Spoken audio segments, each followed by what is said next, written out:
చాలా మంచి వ్యక్తి కాబట్టనే ఆ రోజుల్లో మా ఇండస్ట్రీకి ఆయన పోటీ చేసినప్పుడు మెగా ఫ్యామిలీ నుంచి చిరంజీవి గారు, నాగబాబు గారు అలా చాలా మంది కూడా ఆయనకి సపోర్ట్ చేశారు. మంచు మనోజ్ నిలబడినప్పుడు మంచు మనోజ్‌కి ధీటుగా ప్రకాష్ రాజే ఉండాలి. ప్రకాష్ రాజ్ అయితేనే కరెక్ట్.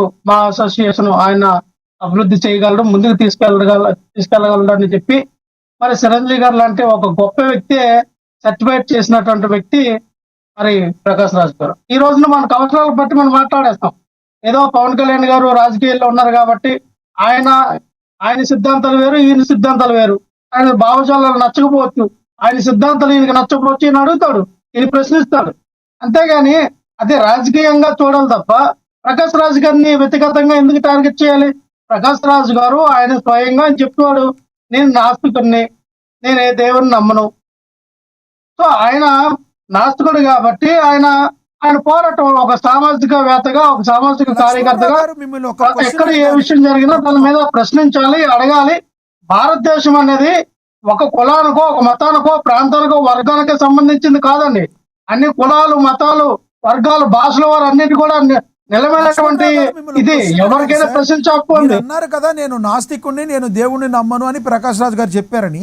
నాస్తికుడు దేవుణ్ణి నమ్మకపోతే రామాయణం మీద జోకులు ఎందుకు వేయాలి? దేవుణ్ణి నమ్మనవాడు ఎదుటి వాళ్ళ భావాన్ని కించపరచకూడదు. లక్ష్మణుడి మీద, రాముడి మీద జోకులు ఎందుకు వేసి ఎదుటి వాళ్ళని బాధ పెట్టాలి? దీనికి మీరు స్ట్రైట్ గా సమాధానం చెప్పగలరా? యా మంచి ప్రశ్న. ఇక్కడ ఆయన ఆయన పాయింట్ ఆఫ్ వ్యూలో ఆయన నాస్తికుడు కాబట్టి అది ఏ మతంలోనైనా అయినా, అది క్రిస్టియన్ మతం అయినా, ఇస్లాం మతం అయినా, లేకపోతే ఇంకోటి ఏ మతం అయినా సరే ఆ మతంలో ఉన్నటువంటి లొసుగులు, చిన్న చిన్న లోటుపాట్లు లేదా చిన్న చిన్న ఆ యొక్క మతంలో ఉన్నటువంటి సిద్ధాంతాలు, వేరే ఉన్నటువంటి సిద్ధాంతాల మీద మాట్లాడేటప్పుడు మాట్లాడే విధానం అది. దాన్ని కూడా మనం ఇది ఆ ఆ, మనం చూసాం చాలా సినిమాలో. సరే మీరు ప్రకాష్ రాజ్ గురించి అంటారు. మరి ఈ రోజున మనం కొత్తగా మన తెలుగు సినిమా ఇండస్ట్రీలోనే మహాభారతాన్ని, రామాయణాన్ని కిచిడి చేసి కామెడీ చేసిన బిట్లు తీలా. ఎన్ని సినిమాలో మన వచ్చింది మహేష్ బాబు వాళ్ళ బామ్మర్ది సినిమా వచ్చింది. ఆ సినిమాలో ఒక గోస్ట్ దెయ్యం కోసం దెయ్యం ఒక అమ్మాయికి దెయ్యం పడితే ఆ అమ్మాయిని అసలు మీరు దాని గురించి చెప్పడానికి లేదు. సినిమా వినండి సార్. సమాధానం చెప్పండి. మీరు నేను స్ట్రైట్ గా చెప్తున్నా. ఒకటి నాకు చెప్పండి, సినిమాలో చేయొచ్చా? నమ్మకూడదు. సినిమాలో కామెడీ చేయొచ్చా? దేవుడిని హిందూ మతం మీద విషయం సినిమాలో మహాభారతాన్ని, రామాయణాన్ని కామెడీ చేయొచ్చా? లక్ష్మణుడిని కామెడీ చేయొచ్చా? రాముడిని కామెడీ చేయొచ్చా? కృష్ణుడిని కామెడీ చేయొచ్చా? యేసుప్రభుని కామెడీ చేయొచ్చా? అల్లాని కామెడీ చేయొచ్చా? అంటే సినిమాలో యేసుప్రభుని, అల్లాని, అలాగే హిందూ దేవుళ్ళని కామెడీ చేయొచ్చా? అటువంటి బిట్లు ఆమోదించినటువంటి సంస్థకి కోర్టు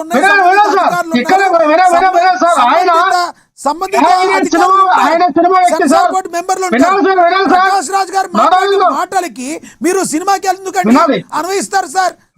మీరు ఒక్కటి లేరా? ఆయన స్వతహా వినాలి సార్. లక్ష్మణరావు గారు ఆయన స్వతహా సినిమా యాక్టర్. ఆయన చాలా ఈ యొక్క భారతదేశంలో ఎన్ని భాషలు ఉన్నాయో ఎన్ని సినిమా ఇండస్ట్రీలు ఉన్నాయో అన్ని సినిమా ఇండస్ట్రీలో ఒక విలక్షణ నటుడిగా ఎక్కువగా జాతీయ అవార్డులు ఉన్నటువంటి నటుడు ప్రకాష్ రాజ్ గారు. ఆయన ఒక సినిమావాదిగా, సినిమాలో ఉన్నటువంటి సర్కస్టర్స్ గా ఆయన మాట్లాడుంటాడు. సినిమాలో తీసినప్పుడు సినిమాలోనే విధానాన్ని ఆపాదించాలని మాట్లాడినప్పుడు ఒకటి సార్, సినిమాలో తీస్తే రామాయణం మీద ఒక నాస్తికుడు జోకులేస్తాడా? ఎందుకు వేయాలి? అతనికి ఏ హక్కు ఉంది? వినండి సార్, ఏ హక్కు ఉంది? వినండి సార్. మీరు దాన్ని బలి తీసుకెళ్తున్నారు. చాలా తప్పు సార్. వినండి సార్. మీరు ఇదే క్వశ్చన్ మేము ఖండిస్తాం. ఖండించకుండా ఉన్నాం. ఎవరైనా సరే, ఏ దేవదేవతలైనా సరే, ఏ మతస్థ వారులైనా సరే, ఏ మతంలో ఉన్న దేవుడిని అయినా సరే, ఎవరు దూషించినా, కించపరిచినా లేదా వాళ్ళ గురించి తక్కువ చేసి మాట్లాడినా తప్పకుండా వాళ్ళని మేము ఖండిస్తాం. ఈ భారతదేశంలో ఏ మతాన్ని కానీ కులాల మధ్య చిచ్చులు పెట్టే కార్యక్రమానికి ఎవరు ఒప్పుకోరు. నేనేమంటానంటే ఇవి కూడా సినిమాలో రాకుండా చేయాలి. సినిమాలో చూస్తే చాలా మంది దాన్ని ప్రభావితం అవుతూ ఉన్నారు. పాస్టర్ వేషం వేస్తారు, ఆ పాస్టర్ కామెడీ చేస్తాడు, పంతులు వేషం వేస్తాడు, ఆ పంతులు కామెడీ చేస్తాడు, అందులో రామాయణాన్ని కామెడీ చేయిస్తారు, మహాభారతాన్ని కామెడీ చేపిస్తూ సినిమా మీద ఉన్నారు. debate పెట్టుకున్నప్పుడు సార్ ఎన్ని మాట్లాడదాం? బాధ్యత కూడా మనం రైట్, అడ్డుకోవాలి మీరు సార్. అన్నది బాగుంది. ఒక బాధ్యతగా మీరు అన్నది పౌరుడిగా, బాగుంది సార్. ఒక బాధ్యతగా సార్, ఎవరమైన సరే సినిమా వాటిలో ఎలా కూడా మనం తీయాలి, అడ్డుకోవాలి. ఎలా తీయకూడదని డిబేట్ పెట్టినప్పుడు ఇవన్నీ మాట్లాడదాం. మీరు స్ట్రైట్ గా పాయింట్ మాట్లాడండి అంటే ముక్కు వెనకాల నుంచి చూపిస్తారు మీరు. లక్ష్మణరావు గారు మీరు No, no, కోపం no. తెచ్చుకోవద్దు. No, no. దయచేసి మీరు కోపం నేనేమంటానంటే మీరు ఏదైనా ఖండిస్తానని చెప్పారు చూడండి. ఒక మతం మీద విషయం కక్కడం తప్పు, ఒక క్రిస్టియానిటీ మీద విషయం కక్కడం తప్పు, ఒక ఇస్లాం మీద విషయం కక్కడం తప్పు, లేదంటే ఒక జైన్ మీద విషయం కక్కడం తప్పు. భారతదేశంలో ఎవరైనా స్వేచ్ఛగా ఎవరి మతాన్ని వాళ్ళు అవలంబించే హక్కు మన బాబాసాహెబ్ అంబేద్కర్ గారు ఇక్కడ కల్పించారు. ఒక హిందూ మతాల్ని టార్గెట్ చేస్తూ ప్రకాష్ రాజ్ ఈ రకంగా ఇతిహాసాలని మాట్లాడటం తప్పా కాదా? మీరు డైరెక్ట్గా చెప్పి మీరు మాట్లాడండి. నేను చెప్పేదానండి, ప్రకాష్ రాజ్ గారే కాదు, ఎవరైనా ఈ భారతదేశంలో ఏ మతాన్నైనా టార్గెట్ చేసి మాట్లాడితే తప్పు. ఓకేనా? ఒకటి సార్ లక్ష్మణ్ నాకు నేనేమంటానంటే ఇక్కడ ఇదే ప్రకాష్ రాజ్ గారి గురించి ఇదే సినిమా ఇండస్ట్రీలో మనం చూసాం. బండ్ల గణేష్ గారు ఒక స్టేజ్ మీద మాట్లాడితే ఏమన్నారు, ప్రకాష్ రాజ్ గారి వ్యక్తిత్వం నాకు తెలుసు, ఆయన ఇదిగో ఆపద ఉందని ఒక వ్యక్తి వెళ్తే ముక్కు మొహం తెలియనటువంటి వ్యక్తికి కూడా 50 లక్షలు అప్పుల పాలైపోయి ఆయన చనిపోతాడు, హ్యాంగ్ వేసుకున్నాడు, ఆయన మరి ఊరేసుకుని చనిపోయే పరిస్థితుల్లో కూడా ఆ వ్యక్తిని తీసుకొచ్చి ఆ వ్యక్తికి ఉన్నటువంటి 50 లక్షల అప్పులు కూడా ఆయన ఎవరు ఆయనకి తెలీదు కానీ చేశాడు.